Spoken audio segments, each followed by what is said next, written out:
Yeah. Good afternoon and good morning, wherever you are. Thank you for taking your valuable time to participate in this important event on sustainable investment. What does it mean for companies? This event is organized by EU Commission, Directorate General in Internal Market, Industrial Entrepreneurship and SMEs, Access to Finance Unit. So my name is Dr. DOSSINA. I'm the Acting Director of Economic Development, Integration and Trade within the African Union Commission. So I'll be the moderator of this event. So we are well aware, investment in private sector development play a crucial role for prosperity in both continents, European and African continent. Private sector create job and help to maintain existing one. In Africa, private sector, the SMEs constitute more than 19% of total business unit, and which account for 60% of GDP and 80% of capital flow and 90% of workflow in informal and formal sector on the continent. Furthermore, private sector is a key in reaching environmental policy objectives such as the environmental and climate-related UN Sustainable Development Goal, and also the EU Green Deal at European level, and also the Agenda 2063, the Africa we want vision, building a resilient African continent. Substantial investment, both in private and public sector, are therefore necessary and need to be mobilized in order to facilitate both the green transition on both continents as well as the job creation role in the respective private sector. So for policymakers as well as all stakeholders are working on putting in place a sustainable financing framework aiming at leveraging notably private funds for green investment. Key element for EU sustainable financing framework are its Astonic regulation, a classification system for green investment adopted in June 2018, and the new sustainable financing strategy adopted in July 2021. Aiming to increase transparency and guidance for investment, this framework presents both challenges as well as opportunities for business in both continents. So this online event is to share perspective among the policymakers between the African Union and the African continent and the European continent with sustainable financing with all stakeholders. So intervention will focus on policy development as well as challenges and opportunities that is present for private business on the continent. A selection of tools to address these challenges and harvest opportunity will also be present by our key speakers. So this event will take the form of a webinar with intervention from European Commission and African Union, as well as the European Commission, European financial institutions, as well as European and African business representative. So let me introduce to you, so welcome to this important meeting, and let me introduce to our key speakers who are well known in this field. So the first one will be Astrid BARTELS, who is the head of the unit for Access to Finance unit at the European Commission, the Directorate General for Internal Market, Industry and Entrepreneurship and SMEs. This unit is developing policy related to asset to finance, especially with regard to SMEs. Among others, the unit is also steering the product development under the SMEs window. InvestEU program is an unique, suitable support for green and digital transition. Prior to be head of that unit, Ingrid worked for more than 10 years in private sector, where she was a consultant for Bain and companies and corporate relationship manager in Deutsche Bank. In the Commission, she worked on the setting of the European Chemical Agency and moving into the area of SME policy. She has strong competence in business strategy, holding a Board diploma in economy from University of Again and obtained MBA from the University of North Carolina in Kenan Flagler School in USA. So let me introduce all of them before I give the floor to our first speakers. The next one will be the colleague, I don't know if he's in already, the colleague from the African Development Bank, Stefan. Are you there? Yes, Stefan. Yes, I'm here. Yeah, Stefan NALLETAMBY is the director for the Financial Sector Development Department of the African Development Bank. His oversees division spanning planning, trade, finance, capital market development, financial inclusion, and intermediation. Prior to being at the African Development Bank, he was the coordinator of making finance work for Africa, partnership, a unique platform for African government, private sector, and development partners in coordinating the financial sector development intervention across the continent of Africa. Prior to that job, he spent 10 years in finance complex of the African Development Bank. During his tenure as advisor to the vice president finance, is designed and launched the African Financial Market Initiative, which is designed to faster develop local currency and market on the continent. After Stefan, we have our colleague Stefanie, who is head of the Equity and Fund Sub-Saharan Africa, Sustainable Investment Requirement and Challenges for the Future. So she's working at the head of that division, and before in director of KfW Development Bank. Stefan lead also a team which is responsible for equity and fund investment in Sub-Saharan Africa. A key focus of this team is venture capital, capital market development, renewable energy. Prior to joining KfW, Stefan worked as a senior project manager at West LB Commerce Bank, where she was responsible of origination, structuring, and negotiation of project finance transactions with a sector focus on renewable energy and transportation infrastructure. Stefanie holds a master's degree in finance and marketing from University of Applied Science, Cologne, and leadership GMP degree from Washington School. After Stefanie, we're going to have Stefan also, Moritz, who has a long years experience in EU fund economic development project with international partners network all over the continent. After his study on sociology, he moved in 1995 to Italy, where he found in 1999 together with other 4 partners, the consulting firm AREA Europa, with seat in Bologna since 2013 in Brussels. He led the company for 15 years as president from 1999 to until 2014, and managed since then as members of the board in Brussels. After Stefan, we're going to have Mulualem, who is the CEO and chairman of the board of African Electronic Trade Group. So Mr. SYOUM is beyond the vision and mission of Africa Trade Group. He is dedicated to the collaboration of public and private sector to work together in multifaceted manners across all sectors. He believes that without a sense of purpose, no company, either public and private, can achieve its full potential. He is also driving a continental-wide digital transformation of enterprises that include financial and digital inclusion, such as the African Union Smart Finance and Digital Banking Initiative. Before being that position, he worked for private sector as Chief Information and Technologies Officer at Multilateral Fund.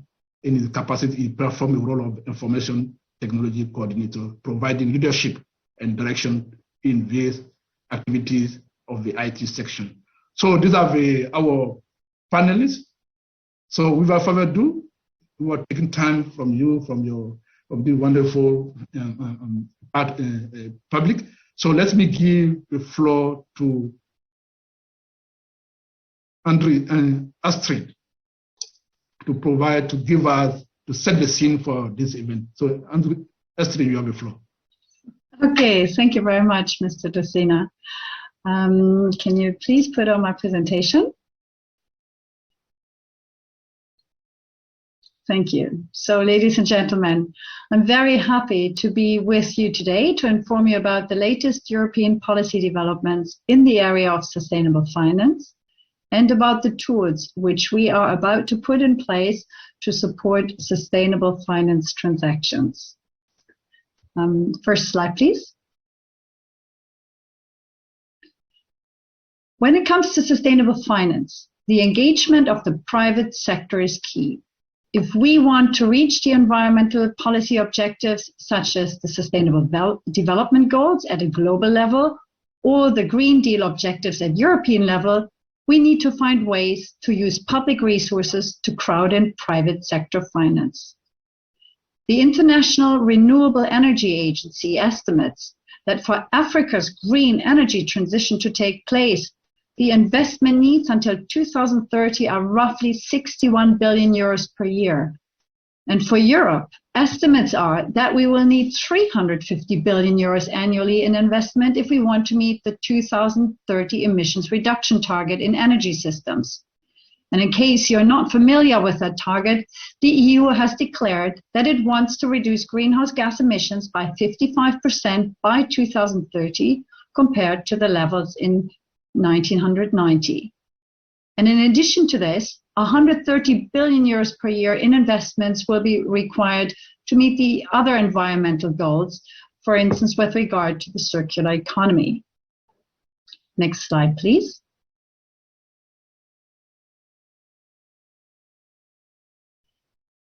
Now that we've established the immense investment needs, I would like to say a few words about the EU policy framework in which we operate. Maybe, can you go one slide, please? Okay, yes, thank you. First of all, there is the Paris Agreement and the UN 2030 Agenda for Sustainable Development. Both were agreed in 2015. But then in 2019, the European Commission presented the Green Deal, which is the political ambition to become the first carbon neutral continent by 2050 and to reach other very important environmental objectives. And the 55% reduction target by 2030, which I mentioned earlier, is therefore only an intermediate step. This political ambition of becoming a carbon neutral economy by 2050 has been enshrined in a firm legal commitment, the European Climate Law, which was adopted on the 30th of June last year, and which puts the net zero target into a legally binding instrument for all member states of the EU. The European Commission also presented the Green Deal investment plan, and this now has ripple effects on the EU-Africa collaboration. But while the EU is clearly the front runner in transition finance, it really should be a worldwide public-private cooperation. Next slide, please. So now that we've established what the EU sets out to accomplish, we will get to the how. In other words, how will the EU ensure that financing is flowing into projects and to corporations that want to be part of this transition? The key piece of legislation with regard to the how is the taxonomy regulation. The taxonomy regulation sets out how we will be building a common classification system for economic activities which substantially contribute to the following 6 environmental objectives. The first one is climate change mitigation. The second objective is climate change adaptation. The third is sustainable use and protection of water and marine resources. The fourth is transition to a circular economy. The fifth is pollution prevention and control. And the sixth environmental objective is protection and restoration of biodiversity and ecosystems. It's not the European Commission who is defining the classification criteria, but an expert group called the Platform on Sustainable Finance. This expert group provides the Commission with recommendations, and it's then up to the Commission to transpose the recommendations of these experts into legally binding texts, which are called Commission Delegated Acts. To date, we have a delegated act linked to the first two environmental criteria of the taxonomy, for climate change mitigation and for climate change adaptation. And in this delegated act, we've set out the technical screening criteria that need to be fulfilled for a number of economic activities. Following these criteria ensures that the economic activity will contribute to the net zero carbon emissions target by 2050. The taxonomy itself is complemented by a toolbox for investors and investees to develop and access sustainable finance solutions. For instance, the Commission has made a proposal for a European green bond standard. And then, last but not least, the Commission has made legislative proposals and enacted a delegated act which obliges financial institutions as well as corporates to make disclosures with regard to their activities. The objective is that corporations have to report, as part of their non-financial reporting obligations, on the part of their business which is in line with taxonomy-compliant activities. All these elements taken together form the EU's legal framework. It will ensure that no greenwashing takes place and that financial investors will get the information they need from the corporate sector to be sure about the nature of the projects that they are financing. To be clear, the idea is not that the financial sector stops financing activities that are not in the taxonomy, as there are many activities which will be neutral to the green transition. However, if the financial sector labels an investment product as green, it will have standards to rely on, which will lead to a harmonization. And if financial institutions report that a certain percentage of their loan book is green, it will be clear what green really means in this context. One important point I would like to make in this context is the fact that the EU has only started on this journey of sustainable finance. The different elements are gradually being put in place. We are far from having criteria developed for all of the 6 environmental objectives set out in the taxonomies. These will be added over time. But we all have to start somewhere. There really is no time to waste. So this is why we are gradually building the system one step at a time. Next slide, please.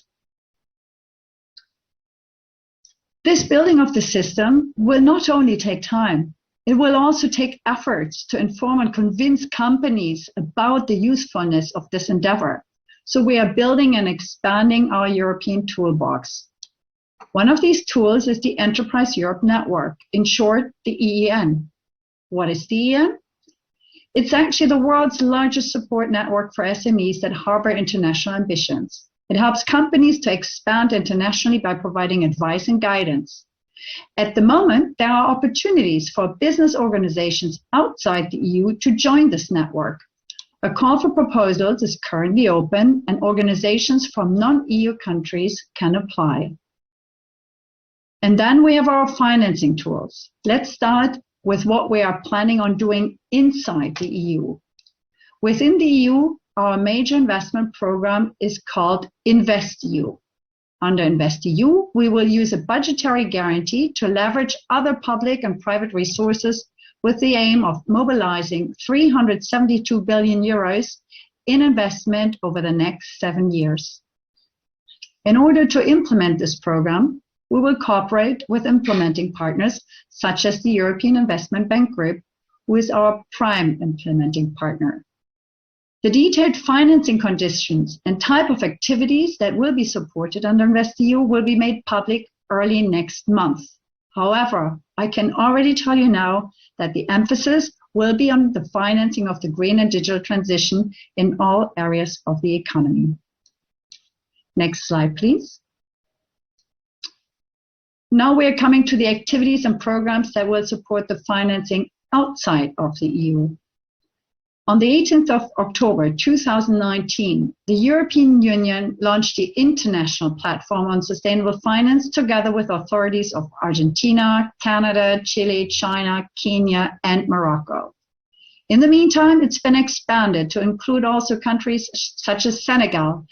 In total, there are 18 members today, which account for 50% of the global population and 55% of global greenhouse gas emissions and 55% of global GDP. The ultimate objective of the RPSF is to scale up the mobilization of private capital towards environmentally sustainable investments. The international platform therefore offers a multilateral forum of dialogue between policymakers that are in charge of developing sustainable finance regulatory measures to help investors identify and seize sustainable investment opportunities that truly contribute to climate and environmental objectives.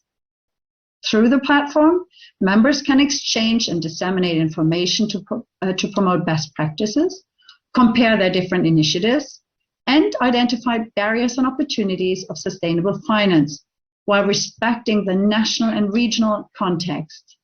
Where appropriate, willing members can further strive to align their initiatives and approaches. And as far as financial support is concerned, the EU has an instrument called the Neighborhood Development and International Cooperation Instrument, in short NDICI, Global Europe. The instrument will channel the biggest share of external action funds with a budget of roughly 80 billion euros, of which 53.4 billion euros will be dedicated to an external action guarantee. It is the EU's main tool to contribute to eradicating poverty and promoting sustainable development, prosperity, peace, and stability. Under the External Action Guarantee, the European Fund for Sustainable Development is the prime investment enabler. The guarantee would serve here as a de-risking mechanism for private sector investors. And Sub-Saharan Africa is going to be the largest beneficiary of this program. Next slide, please. So I'm here on my last slide. This is for information purposes only. If you are interested in reading up on the details of the different elements which I have just talked about, please visit any of the websites listed on the slide. Thank you very much for your attention, and back to the moderator. Thank you. Thank you so much, Astrid, for providing us with all this investment tool that we can use in Africa to support our SMEs and private sector development on the continent. So let me move straight to our colleague from ADB. Stefan, you have the floor. Yes, thank you, and I hope you can hear me well. Yes, we can hear you very well. Very good. So good afternoon, ladies and gentlemen, and thank you for the opportunity to share a few thoughts on sustainable finance and the African financial market, which is an issue that's very close to the heart of the AFDB, and in mine in particular. The financial sector is the lifeblood of the economy. It's the fuel that keeps the private sector engine of growth running. For the private sector to have access to sustainable finance, the financial sector must understand the risks involved and be able to manage them effectively. There are, of course, many opportunities in sustainable finance. The financial sector must also understand these and offer products which enable the real sector to take full advantage of these opportunities. According to a recent report from Moody's, African banks are vulnerable to the increasing frequency and severity of climate change shocks. Unless lenders take action to manage these risks, Moody's expects that environmental factors will lead to a deterioration of the bank's credit quality and profitability in the long term if banks do not take measures to prudently manage climate-related and environmental risks. Currently, African financial sector regulators consider climate risks a high priority, and that's good news, and as part of their mandate. However, only a few have published regulations or supervisory expectations with respect to financial institutions' climate risk management practices, according to a study that we commissioned recently with the UNEP, FI, and the Global Center of Adaptation. Some of the key takeaways include that 80% of the authorities interviewed consider climate risk a high or very high priority and consider these risks as part of their mandate. However, there's some way to go in developing effective and complete frameworks to identify, assess, manage, and disclose climate-related risks. The survey identified 3 typical approaches to regulation and supervision of climate risks. The first one is countries that have explicitly included climate risk-related binding requirements within their regulatory frameworks. That's Egypt, Kenya, Mauritius, or Morocco, to name a few.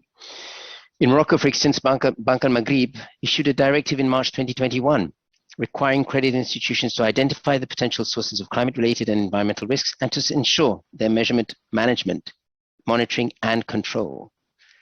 The second group is countries that engage institutions through supervisory means, for example, through issuance of non-binding guidelines through the form of surveys. And this is done, or working groups. And this is done in Ghana, Nigeria, and South Africa, for example. Finally, there are countries that have yet to address climate risks through regulatory or supervisory means. And there's the Waimu region, DRC, Rwanda, and Zimbabwe, just as examples. And these were the countries I'm using because they were part of the study that was done. The study also identified 5 potential areas of support for these authorities. I'll list them very briefly. Building up their own capabilities and contribute to capacity building of the private sector players. Facilitate access to physical and transition risk related data and information. Set mandatory minimum disclosure standards for the financial and non-financial sector in line with the recommendations of the Task Force on Climate-Related Financial Disclosure. Develop specific regulations and or supervisory guidelines to ensure adequate consideration of climate risks by financial institutions. And finally, develop stress test models and scenario analyses, both for supervisory purposes and reference point for the financial institutions in those countries. So there's quite a bit of work ahead of us still.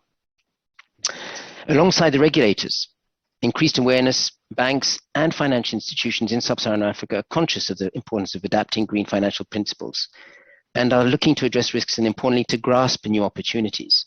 And here the EIB has been very helpful because they did the Banking in Africa survey in 2021. And if I may draw from that analysis, it shows that 54% of African banks apply green finance practices at various levels, ranging from the inclusion of climate risk within an existing ESG strategy to the formalization of a standalone climate change strategy.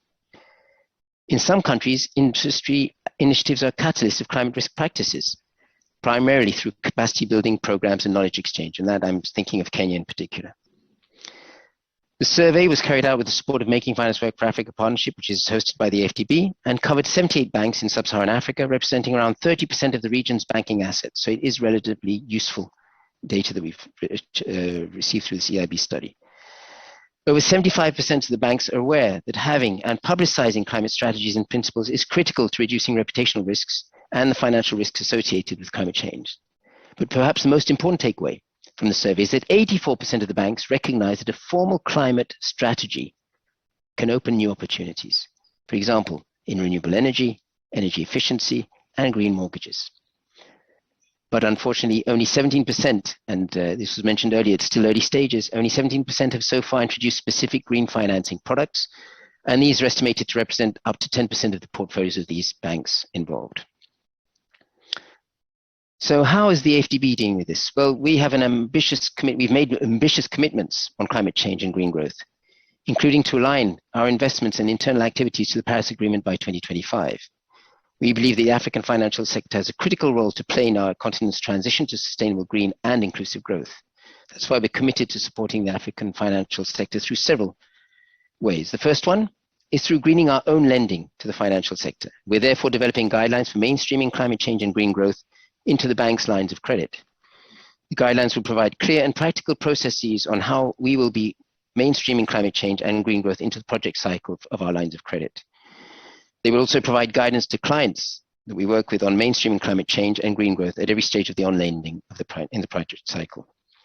Secondly, we'll be supporting African financial institutions and SMEs to access climate finance and promote green investments on the continent through blended lines of credit and mainly technical assistance and skills development.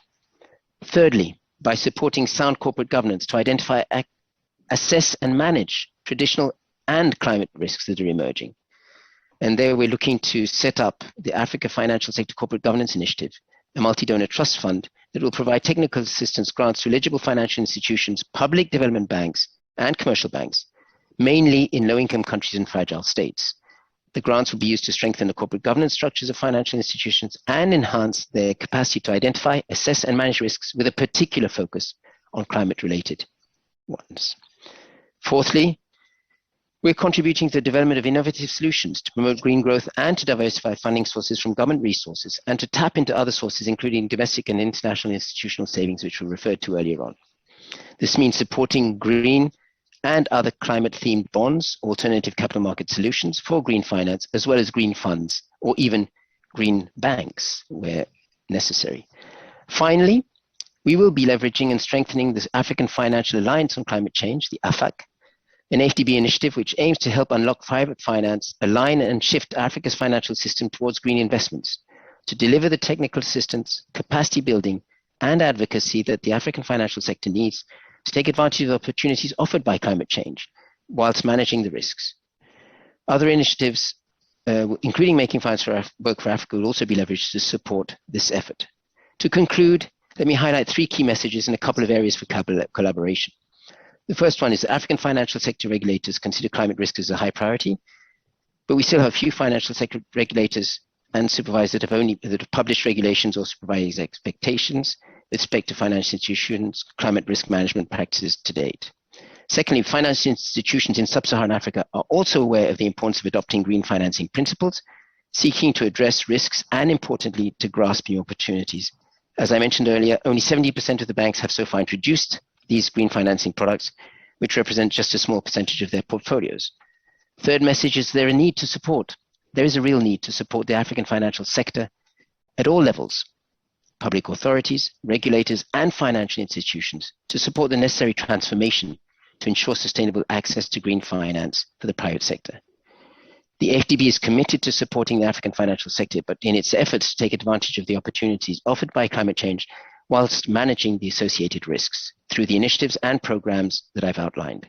In so doing, we see opportunities to strengthen our existing partnerships with European institutions, public and private, and build new ones. The European Commission has provided first loss guarantees and other forms of concessional financing to support our operations in key sectors and geographies. We've also worked with the EIB on a number of innovative financing vehicles and in supporting initiatives like Making Finance Work for Africa, which play a critical role in building the networks, providing the data, and delivering the advocacy, capacity building, and other soft support. We look forward to building on these partnerships as we work together to ensure that the African financial sector has the support it needs to adapt to the imperatives of climate change and ensure access to sustainable finance for the private sector. Thank you for your attention and look forward to the discussions. Thank you so much, Stefan, for highlighting all this priority that ADB is working on, the guideline for investment in climate change, the some corporate and African Cooperation Governance Initiative and strategy. We have green bond, alternative solution for market, etc. Thank you so much for mentioning all these points that on what ADB has been working. And thank you also for mentioning the ADB commitment to support a climate and green investment. So let me turn to the following colleague, Ms. Stefanie, who is the head of the, So you have the floor to tell us what your company is doing in Africa with climate change investment. So you have the floor. Can you hear me? Yeah, we can hear you very well. Okay. So good afternoon, ladies and gentlemen. My name is Stefanie Lindemann-Kohrs. I'm heading a division within KfW Development Bank, which is responsible for equity and fund investments in Sub-Saharan Africa.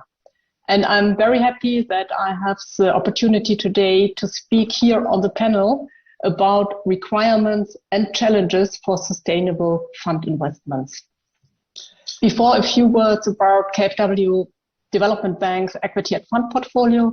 So overall, we do have a fund portfolio of approximately 4 billion euros, which are split over approximately 80 transactions. And approximately 50% of these funds are in Africa. So that already emphasizes the importance of Africa for KfW Development Bank. One key focus of our department is to leverage private capital. As we already heard from the other speakers, we regard it as highly important to leverage private capital in order to achieve the SDGs. And we believe that fund structures are good instruments in order to leverage private capital. As I'm not quite sure how familiar the audience is with fund structures I brought an example from our fund portfolio, and I'd like to give an example and a presentation about this fund before I go into the respective requirements and challenges of the fund structure. So next slide, please.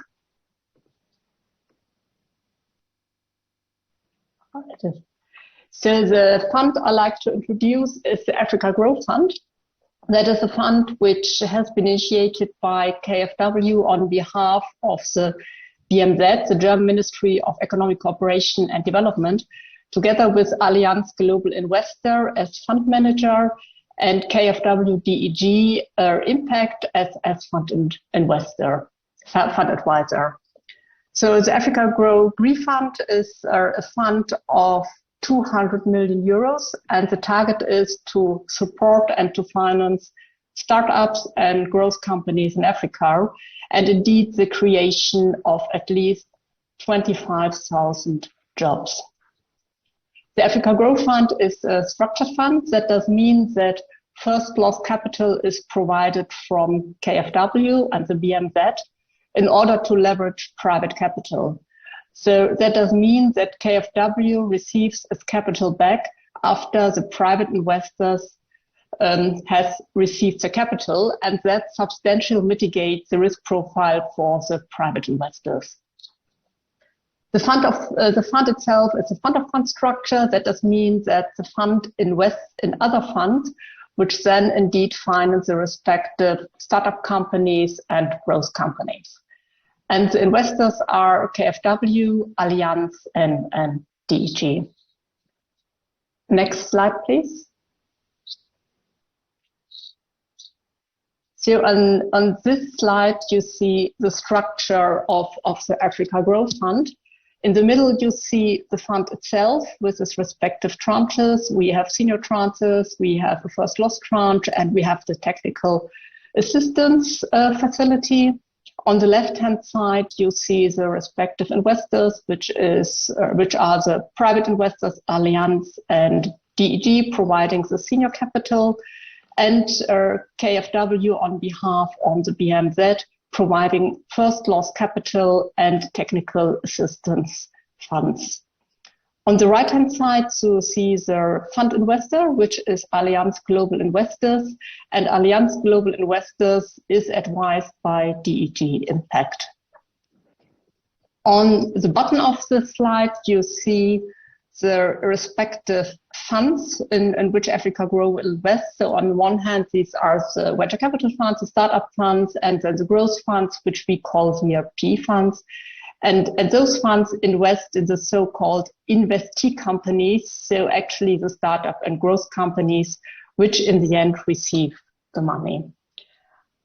I think it's worth it to put this slide on the screen, because when we speak about requirements, E&S requirements and challenges, all of these parties on this slide are facing requirements and challenges.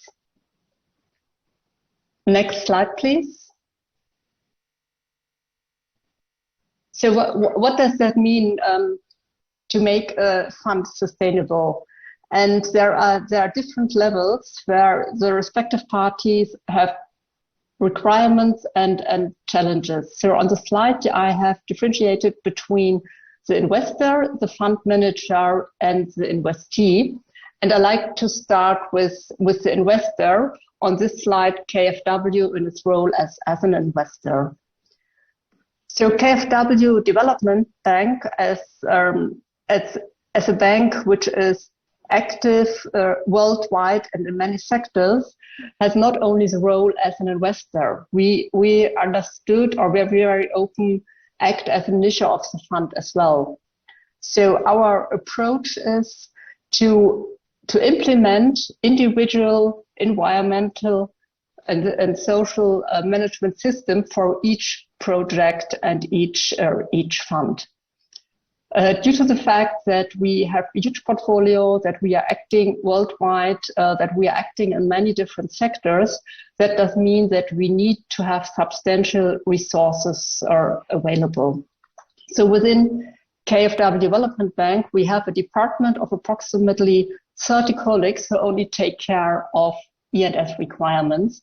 And in addition to that, we have many external experts under contract. I now go to the fund manager level. So what is the key challenge of the fund manager? The key challenge of the fund manager is to implement and execute the environmental and social management system, which it has received from its investor or its investors. What does that mean in concrete? That does mean a policy need to be developed, and the execution need to be ensured. Staff need to be recruited and staff need to be trained. And just to give you a few examples of KfW's requirements with regard to fund managers, so at least 2 dedicated E&S experts need to be on the fund, and at least 1 need to be on a manager on the director level. Then an independent complaint mechanism need to be implemented in order to give investees or clients of the finance company the opportunity to complain. In addition to that, the fund needs to ensure that the guidelines and the management system will be implemented on corporate level, so on the investee level as well, and that the guidelines will be reviewed on a yearly basis. So what are the key challenges for the fund manager? The one key challenge is that the fund manager usually does not have one investor. A fund manager has many investors, and sometimes they do have different requirements. So it already has, or harmonization process has already been taken place in the past. However, there are still different E&S requirements from the different investors. And the key challenge for the fund manager is to implement an environmental and social management system which fits for all investors in the end. In addition to that, our second challenge is that the fund manager need to implement the respective guidelines and policies on the investee level. So indeed, the company or the project in which the fund will invest. In case that the fund manager will take a majority stake in the respective company, that might be easier. But in case that a fund manager is a minority stakeholder in the fund, it will become more difficult to oblige the respective company and to convince the other stakeholders that they need to comply with E&S obligations. And this is particular challenge for first-time fund managers to comply with the requirements and to allocate the respective resources and the experts for an environmental social management system. I now like to go on the investee level. So indeed, the company or the project which receives the funds from the fund. For an investee level, very often the environmental and social requirements exceed the national law. So they need to comply with IFC performance standards, with international labor standards, and that very often exceeds their national requirements where they already comply with. So they need to require resources in order to implement and execute their respective environmental and social rules, and they need to implement a substantial information and reporting system. And that is in particular a challenge when we speak about small companies. So for example, start-up companies or family businesses, for them it's a huge challenge to recruit staff in order to set up the E&S management system. So having spoken about the key requirements and challenges on the different fund layer levels, there are some key recommendations from our side. So first of all, I believe it's important to harmonize the different E&S standards from the different investors as most as possible. We know that already a lot has taken place, for example, with regard to the IFC performance standards. However, there are still differences, and that is always a challenge, in particular for the fund manager.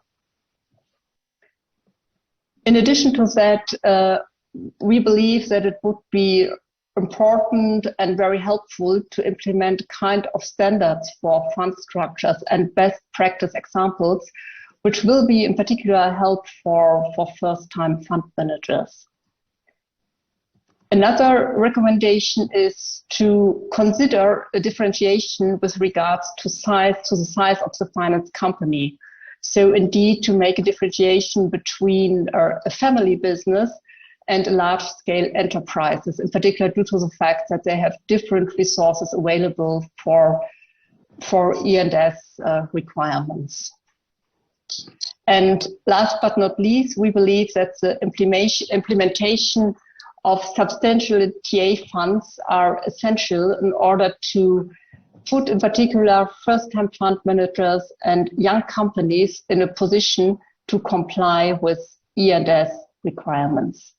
So in a nutshell, the key requirements are harmonization of the requirements of the different investors, the differentiation between the life cycle and the size of the respective company, and to ensure that sufficient technical assistance funds are available in order to support, in particular, young companies to comply with E&S requirements. Thank you very much, and back to the moderator. Thank you so much. Thank you so much, Stefanie, for providing our view for the structure of Africa Growth Fund, the amount that is entailed, that is providing to Africa. In short, to leverage private sector investment to mitigate, and also mitigation of risk and you also gave us some key recommendations of KFW approaches, and you ended by giving us some key recommendations among others, harmonization of the requirement among investors, standard and best practices for fund managers, etc. And also, we believe that we need technical assistance to young entrepreneurs. I think that is also very important in Africa. Thank you so much, Stefanie. Let's move to Stefan Moritz. Stefan Moritz, please tell us your experience regarding sustainable investment and the opportunity and challenges that you are currently facing in Africa. Thank you. Over to you. Yes, thank you very much, Mr. Joa. You have read before a little bit of my bio, but you limited it to the, let's say, to the past, to my experience as a fundraiser and consultant in economic development projects. But what is very important is that since 2013, I manage the European Confederation of Small Medium-Sized Enterprise Associations called European Entrepreneurs. CEA-PME is the French acronym, and European Entrepreneurs is a confederation, let's say, second in Europe that collects all the SMEs that are voluntarily organized. That means they wanted to be members of an association, and not because the law has required them, like, for example, if you are a member of a chamber of commerce or artisanat or something. European Entrepreneurs, of course, is talking with the SMEs, the small medium-sized enterprises. And today we heard very often the word corporation. If I look at the Cambridge Dictionary, corporation means normally a larger company. And indeed, maybe, let's say, sustainable finance policies like they are considered today, especially by the European Union, are policies that might work with big corporations, with shareholder organized companies, but which often and very rarely don't work with small medium-sized enterprises. And let me speak a little bit about the why.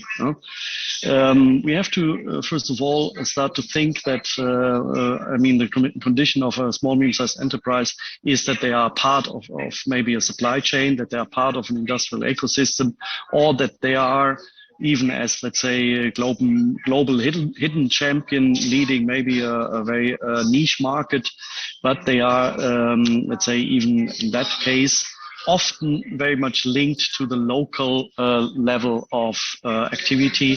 We say business is local. Yeah. This business is local is, for our understanding, the basis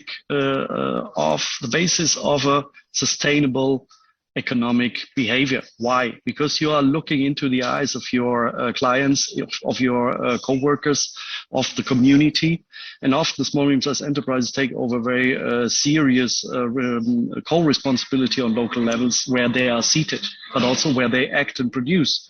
Of course, maybe not in every and each place where their products are sold, but let's say everybody can do what you can do. I mean, so where you are, you can help and you can react.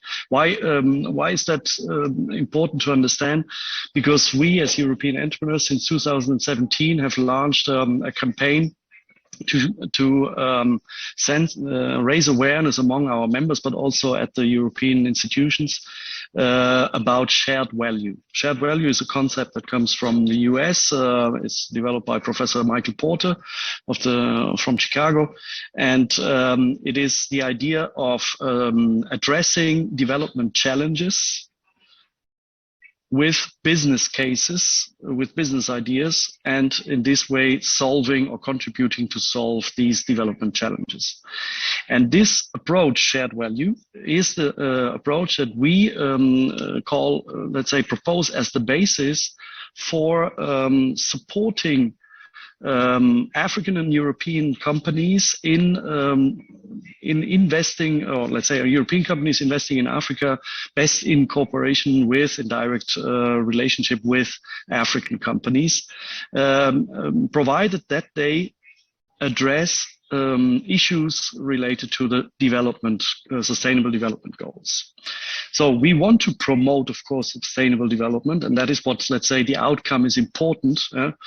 But we totally start from a different way. We say we want the people, the companies go there and invest, addressing community challenges. I don't know, access to water, access to energy, access to health, access to training, and of course employment. And with that, of course, then having the possibility to also make a business. And I would say that is normal because entrepreneurs, which are normally small medium-sized enterprises, because corporations are shareholders and not always they are entrepreneurs. They are managers maybe, but not entrepreneurs. But entrepreneurs are part of the creative class, and the creative class needs challenges, needs problems, needs gaps to offer solutions. They are full of ideas maybe to offer them. And I can tell you, we are continuously since 2017 working with many companies in that field. We have organized in 2019 the first EU-African SME Summit here in Brussels. We have organized the second one now in Rome and Dakar in October last year, with over 10,000 people connected, and with, of course, also high-level speakers from all over the two continents. And the companies that came to us and said, that's very interesting, because they understand that the approach in saying, okay, here's a huge amount of problems, a huge amount of challenges, but you can make also huge new business here. You can find new markets. Let's go. But then they say, yeah, but sorry, there is a problem. We have very high risks if we invest in Africa. And everybody knows that. I mean, I don't say something that shall offend anybody. And of course, we need de-risking. And de-risking is happens on different levels. We have talked about that problem here now with the European business organizations and also with the African business organizations, which are coming together in this EU-African Business Forum, when we were writing our joint business declaration, which is now ready and out, published since yesterday evening. And de-risking, of course, requires, let's say, a good environment, business environment, requires laws, but also requires financial support. But the financial support that we need is not a subvention of billions. We need small tickets, especially for the African companies, small tickets between 5,000 and 50,000 euro to overcome the valley of death. And the valley of death is the first 2-3 years. For startups or SMEs, the same thing. which you have to overcome. And that approach was once addressed by the European Union for the European companies, for the SMEs, with the so-called SME instrument in the field of research and development. When they talked about overcoming the valley of death for innovative companies, they helped these companies first with a contribution to the business plan, and later on with a small ticket support for the scaling up. And a similar instrument we have advocated to introduce into the NDICI, the neighborhood policy financial instrument of the European Union, but unfortunately it was not taken into account and is not a measure, not even of the European Sustainable Development Fund. This instrument, we call it the European African SME Support Instrument, and it proposed to go with small tickets of 50% financial support when there is a economic cooperation between African and European companies, so economic partnership and contribution to the Sustainable Development Goals. So that was our proposal. Now, here's the other proposal that is decided, let's say, from the politics and let's say the new strategy which goes around the use of the financial markets and the banks. The European Union in particular, but I think it's also OECD policies in general, has more and more in the last year started to use the banks to realize their political objectives, because it is very easy. You can expand, thanks to the banks, your political objectives far beyond your borders, or also far beyond your administrative activity. Let me say it in this way. Of course, we all want to don't want the climate change. We want to prevent it or adapt as fast as possible to it and mitigate the effects. But one thing is that there is a law that says if you pollute, you are punished. You have to pay. And another thing is there is the risk that you might maybe pollute. And that's why I don't give you any more a dime at the bank. So that would kill all investments. And that is the intention of the so-called taxonomy, which is, let's say, the positive list of good intentions, let's say, of rules, what could be, or criteria, what could be sustainable. Unfortunately, it turns out in the contrary, it will not be only a positive list. It will be a punishment and will impede investments, most probably, because many companies will then say the cost of reporting that is required is too high. And I think here mainly not about only the European SMEs, but also and particularly the small medium-sized enterprise. And then, of course, the answer is, but our regulations are only intended for the big corporations. But the big corporations, I mean, last year, exactly during our EU-African SME Summit, we had Eni there. Eni, Eni is an Italian big oil corporation, and they have set up a training platform for SMEs to learn about sustainability, how to become sustainable. The advantage of that platform and the intention of the platform is that not only they offer training to the companies, but they can also select, because they first make an assessment of the single company, who is sustainable more or less. And then what they do, of course, in the tenders, in the subcontracting that Eni will do, they will only choose the small medium-sized enterprises which are most compliant with their policy, with the requirement of sustainability. So said this, they will outsource the necessity to the small medium-sized enterprise. And here we have the problem that even if the law says, or the regulation says it's not applying to the SMEs, it will apply to the SMEs. And thank you. That is all very tricky. Thank you very much. Thank you so much, Stefan, for providing all this information about your companies and whatever you have been doing as the president of the European Entrepreneur. I think you are doing a great work in supporting African SME to enable them to really tackle the root cause of the poverty in the continent. I think this is really a social investment and that needs to be promoted in Africa.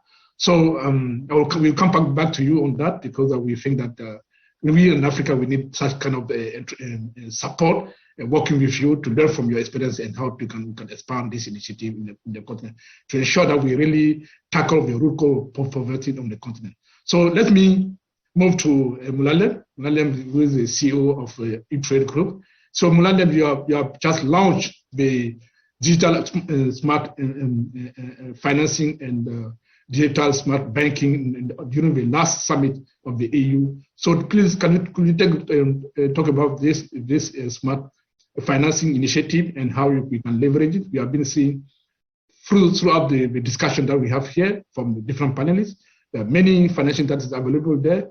How do you think that you can use this opportunity of this event to really mobilize resources from them to expand the digital banking on Africa, to enable your company to support Africa SMEs and achieve poverty eradication on the continent? Over to you, Mr. Mulualem.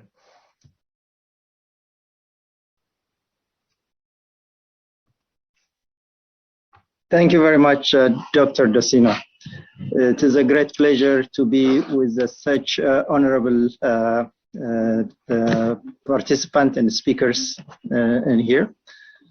Sustainable investment on both public and private need to be mobilized in order to facilitate both the green transitions of both continents, as well as the job creations role of their respective private sectors. This is a commendable goal, and we support it fully.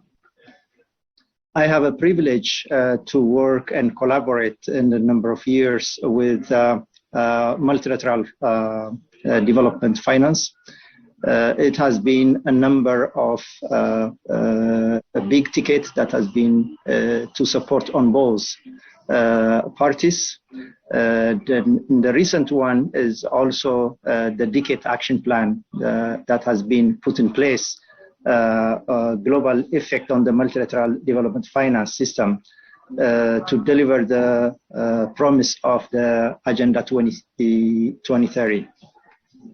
And the agenda that has supported for a number of, on both sides, between the developed and the developing countries, as well for the post-COVID economic recovery to address the pandemic crisis.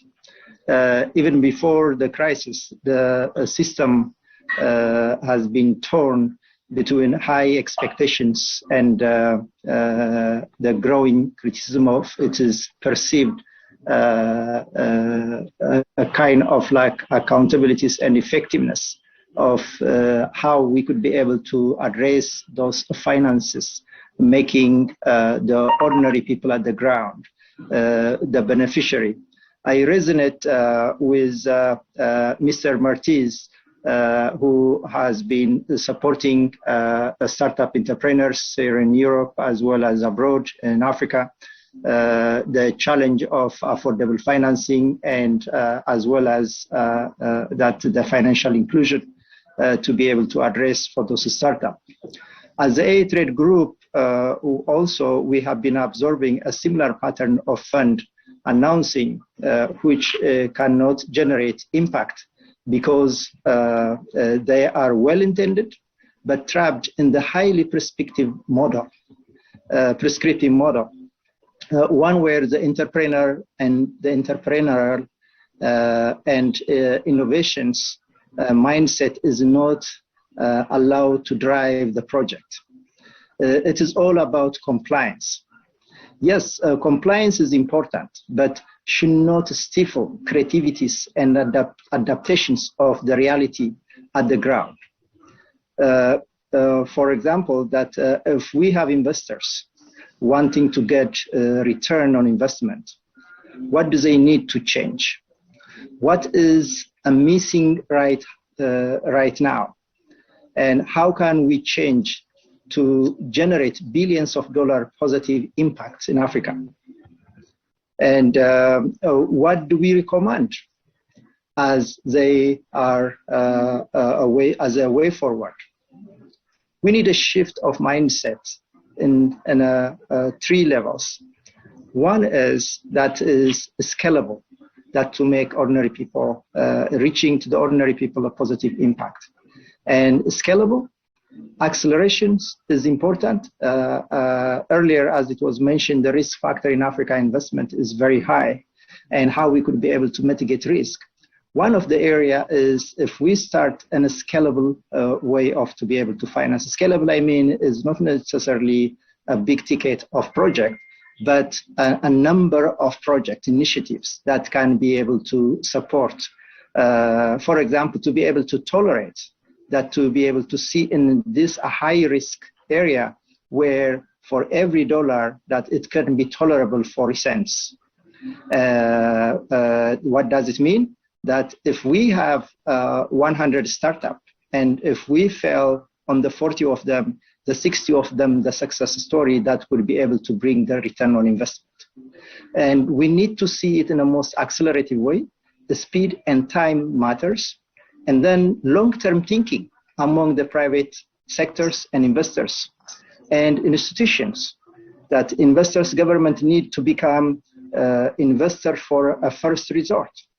Not only to de-risk, but to also benefit from the job creations, taxations, and the stability and resilience that bring to the economy.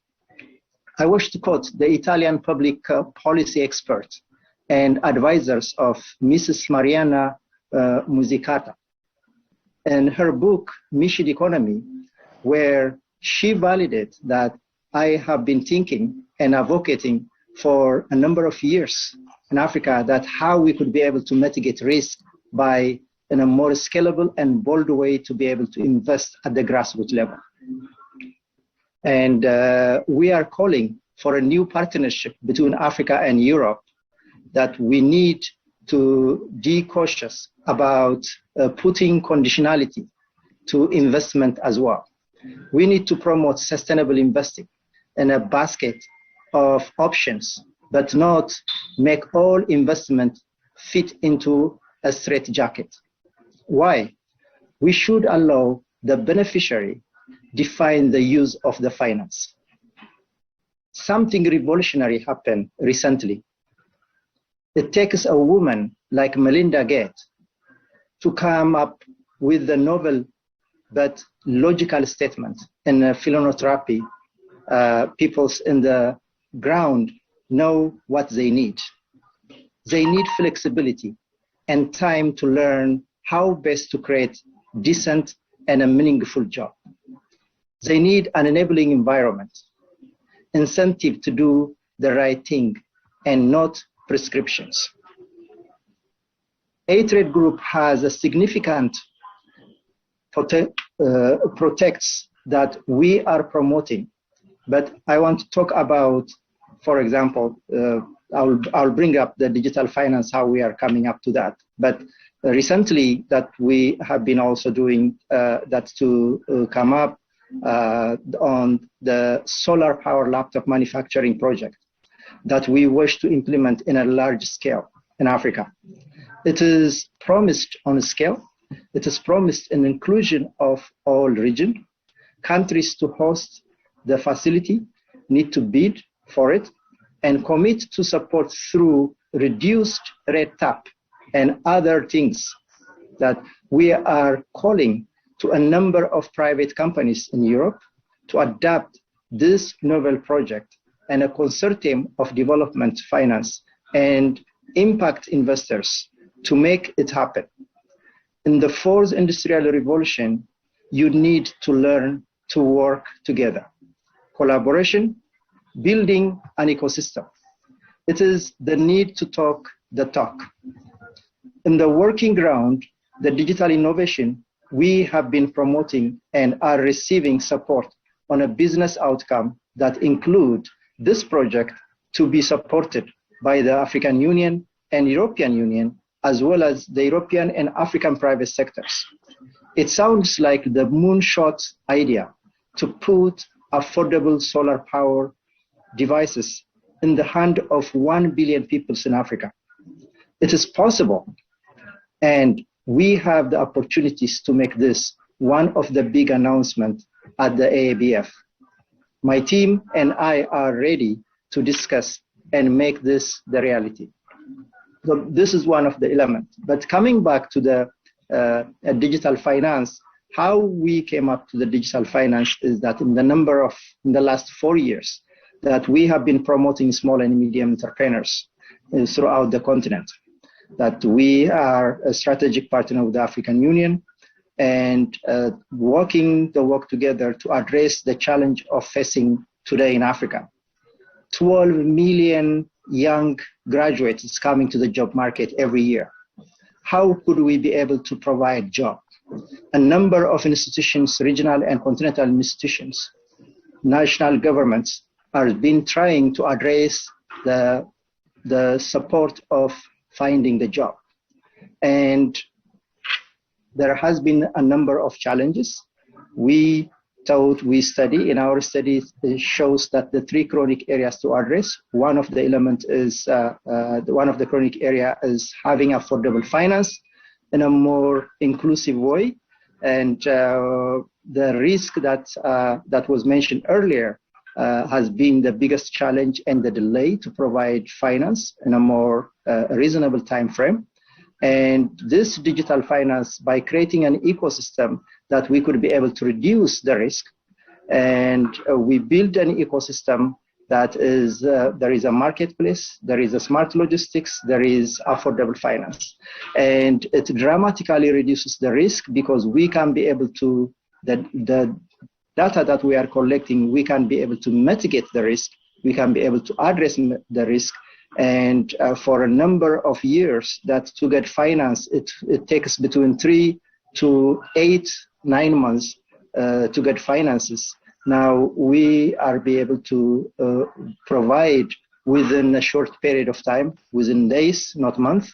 And we work with a number of partners to address this chronic area of the affordable finance in the continent. Thank you. Thank you so much, Mulualem, for all this information you have provided regarding the product that you are leading. So I have been a bad moderator. We left with 15 minutes. So I don't know what to do now. We left with 15 minutes. Please, can you advise? Well, I understand actually that somehow you don't see the questions that have been posed by the audience, but I do have access to some of them. So there is actually a question that came in for Stefan. Stefan, I will read it to you because I know you also don't see the question. So it says, it's been established that green finance may be in the short term more expensive to the borrowers relative to the market rates. Isn't it important to foster transnational regulations that make it mandatory to financiers to earmark sustainability as a main assessment criteria? At the moment, industry players are self-regulating, hence a danger of creation of standards difficult to harmonize. So, Stefan, maybe you can answer to this question. Is that for which Stefan are you referring to? Because there are 2 of the same ones here. Well, I'm actually PhD. No, sorry. Yeah, well, it's for you. Oh, it's for me? Yes. Okay. Listen, from my perspective, of course we know that there's an issue about incentives, because at the end of the day, this is a planetary need. This is about making sure that the impact of our own actions doesn't end up being too detrimental. And we've seen how the different floods and droughts across the continent have been extremely devastating in recent past, and that are very unusual. So it clearly is, there is clearly impact on a lot of our assets and on the situation we're living in. So for that to happen, yes, it is expensive at the moment. And of course, as usual, you're investing in something where you don't see the tangible returns immediately. So the point is, this is why it's got to be very much a governmental / private sector working hand in hand, because at the end of the day, we've got to provide the subsidies or the incentives for people to do these transformations. And that has to be driven by policy change, which is supported by soft money, if I may call it that way, that is going to support these institutions in changing behavior. Because it's not going to happen naturally, and you can't expect private sector people to be constantly investing their monies without seeing a return, a tangible return not only, financial returns, obviously, but also in the products that they're producing. So I really would say that at the moment it is costly, but to be honest with you, a lot of the, and this has been driven by subsidies that were provided by the European Union and others over the years. It's allowed a lot of the wind energy, the solar energy to be extremely cheap now. Electricity produced by these new renewable systems are quite cheap versus 5 to 7 years ago. And so it's actually becoming now very competitive in certain cases. Of course, the main issue is the baseload. The obvious issue about baseload, which is obviously still the challenge that we all have as a universe on how to make sure that the baseload can actually be provided by these renewable approaches, which will allow us to have sustainable finance to be much cheaper than it is today. So my response is, my view is that yes, it is maybe still expensive, but at the end of the day, it's up to the governments and the private sector to work hand in hand right now, and with this we can organize to make sure that we provide the right policies and financial incentives for people to change the behaviors. But it has to be done at a corporate level, at a sector level, which is the big discussion that has to take place with people in the industries as well as the governments to see what has to be done to make sure that we get this incentivizing package that is balanced and makes sense in the long term. Because sometimes we can actually create more problems that we provide solutions. Thank you. Thank you, Stefan. Do you have another quick question? Astrid? I do not see any more direct questions from the audience in this regard. Maybe to also follow up with a more European perspective to this very question, is sustainable finance going to be more expensive? There may be reason that if financial institutions had to provide financing on their own balance sheet, they could quote more expensive financing. But I think this is really an area where the EU is working on.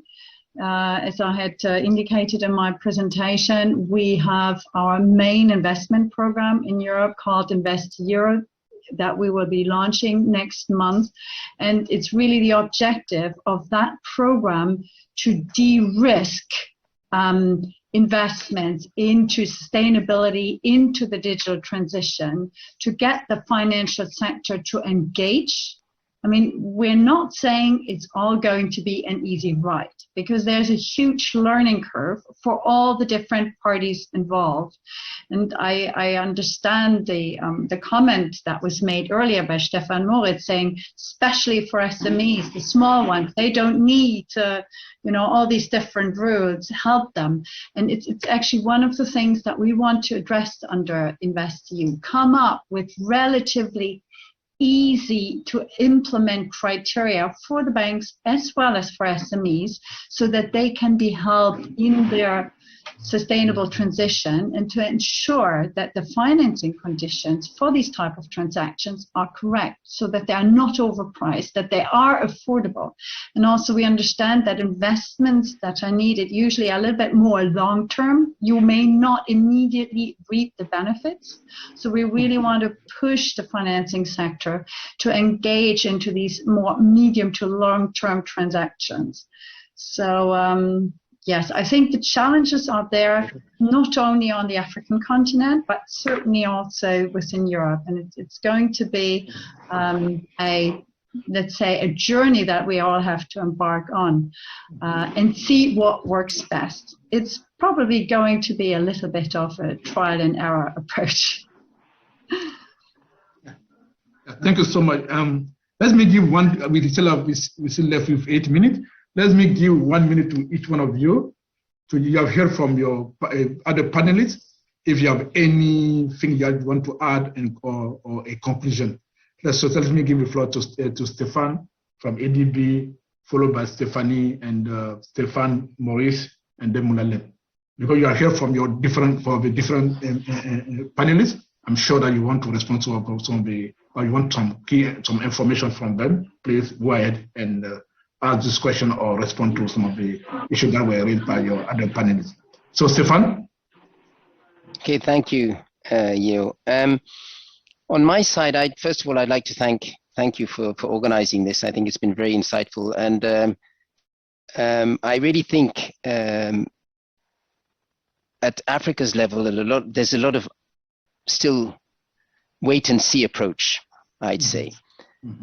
Why? Because we don't see sometimes some of the countries we're very much involved with the climate change, but we don't necessarily relate to it. But clearly we have to, and we've got the COP27 on the continent this year. So it's actually going to be a very important moment, a decisive moment, I think, for us to be very conscious of the issues. Knowing that we have to also link it up to the baseload concerns that we all have to see how we make sure that we can continue Africa's growth trajectory in taking into account the green agenda. And the issues raised by KfW, Stefanie, on the ENS requirements, believe me, I sweat on them every morning in the deals that I have to on the continent with trying to change behaviors and get people used to using new approaches. It's a big discussion, and I think these are things we have to work together, both Europe and ourselves, of course, AFDB and others, to make sure that we do also prepare and support the change, allow the change to take place in a paced manner, because there is an issue about capacity, the ENS requirements, the ENS experts. When you're talking about small funds, we also do venture capital. We see the value of that in the venture capital space alongside the big loans that we do to big banks. And we're working in the different types of, an environmentally risky type projects. So we've got to also provide this time for adaptation, for the transition to take place. And I fully commend you all for the support that you are providing the continent, and look forward to working with you more closely to make sure that we can actually be more effective in this, and also give Africa the time to adapt. Because I think it's we shouldn't be expecting us to go as fast as everyone else. We should have the time to adapt, because we have a lot of other investments to keep going at the same time, because we're at a different stage, of course, of our development. I think I'll stop. Thank you, Stefan. So Stefanie, over to you, 1 minute. Yes, can you hear me? Yeah. Okay. So first of all, thanks a lot again for the opportunity to speak on this panel. And actually, I like to say something which is almost similar to what Stefan said. So I think everybody knows that how important it is to have strict E&S requirements, and how important the execution of these requirements is. But I think it's very important to speak more about practicability of these kind of requirements, and how practical are these in particular for small companies, for startup companies, and for SME companies, because these are exactly the companies which need to be financed in Africa. And I think another discussion need to be on the practicability of the respective requirements, and how we could help the respective companies to implement them, or whether we need to have a discussion, whether we need to have some kind of lighter requirements. That's all from my side. Thank you. Thank you, Stefanie. Over to you, Stefan Moritz. Yeah, thank you. I would like to make a point here regarding the companies in Africa, especially. Now, I'm not African, but as you know, in the last years we had very intensive exchange with our colleagues, especially also from PASI, Pan-African Chamber of Commerce and Industry, and national organizations. The situation in Africa is that they have a similar amount of small and medium-sized enterprises like in Europe, but 80%, maybe more, are informal. So they are not incorporated. They are not, maybe they don't do balance sheets. And that means also you don't get a loan at the bank, and you have maybe also legal problems. No, at least you risk. Yeah? And all that is a very big problem for the companies to get, let's say, a little bit forward. Now we have met a Dutch-Nigerian entrepreneur that has set up a group called Innovectives, and they have a very intelligent solution for that, because they offer mobile payment solutions, which is more and more coming on the African continent. And with that, with the quantity of transactions, they calculate the quantity of financial capacity of that company, and based on that, they give them small loans, the small tickets that I was talking about. For example, an entrepreneur from Uganda that we have awarded with the Shared Value Award that we have given 2 years ago during the pandemic in 2020 in our online business lab. They needed simply, is a fruit producer from Uganda. They needed simply a series of fridges, solar panels, and a pump to continue that had a cost of more or less 20,000 euro.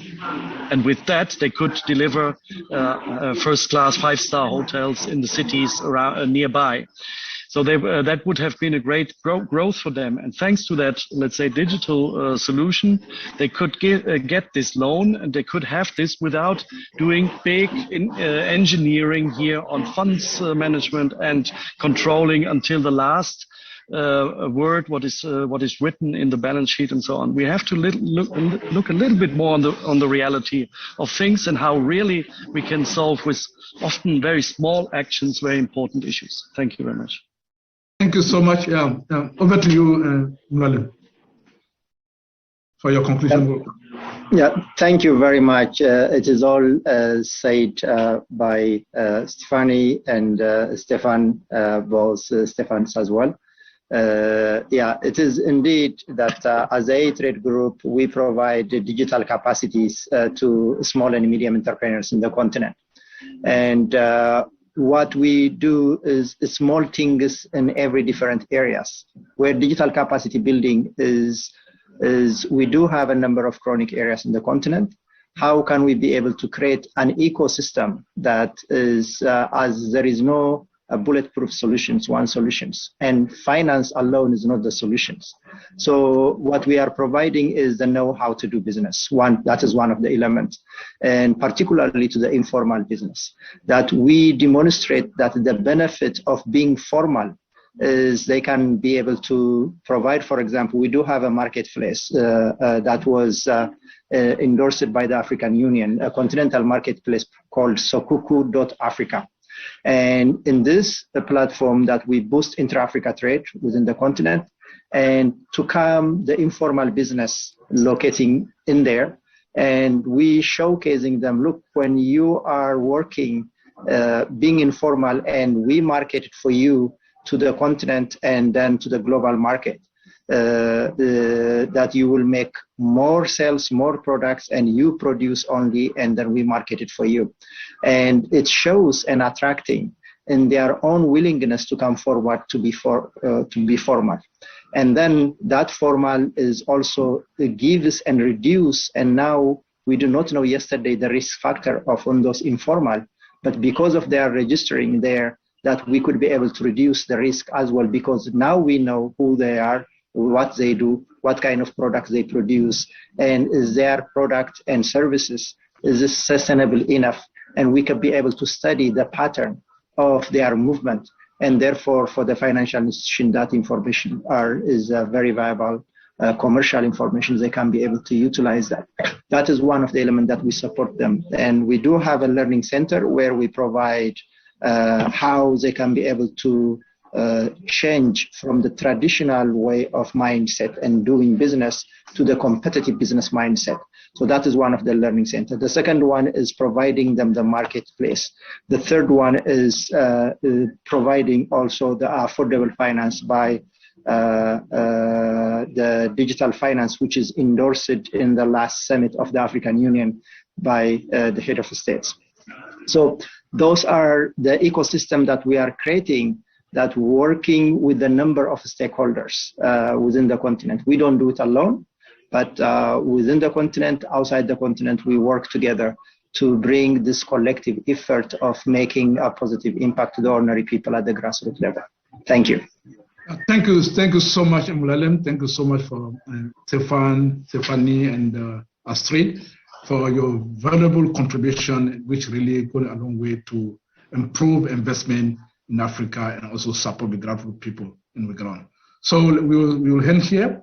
I will not attempt to summarize everything. What I can say is that what I've just said is the new digital platform I've been launched during the last summit. I propose that maybe we can have a bilateral discussion with EU colleagues from European, particularly Stefanie and Stefan Moritz, and also as well as Astrid and Stefan from ADB. If we can also take your time to connect with Mulualem, who's the CEO, providing all these three tool and product to support the grassroots people. I think that challenging your investment, working partnership with EABF Group will be a valuable contribution to Africa. Thank you so much for coming, colleagues, and to the audience for your time you have taken to attend this important meeting, which really give us to provide us a platform to share experience among European partners and private sector investors, as well as the EU and the EU Commission,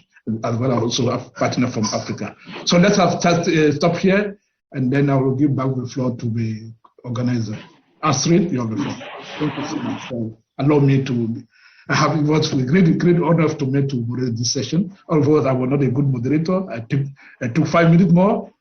Thank you very much, DOSSINA, for doing this, for moderating it. Thanks to all the panelists. And yes, I wish you all a very pleasant rest of the day. End of the conference. Thank you very much. Bye-bye. Thank you very much. I forgot to ask presentation, if we can have it. Thank you. Yes, the presentation, we will try to make them available. Thank you. Bye-bye. Thank you very much. Sharing contact among ourselves. Yeah. Yeah. Bye-bye. Thank you.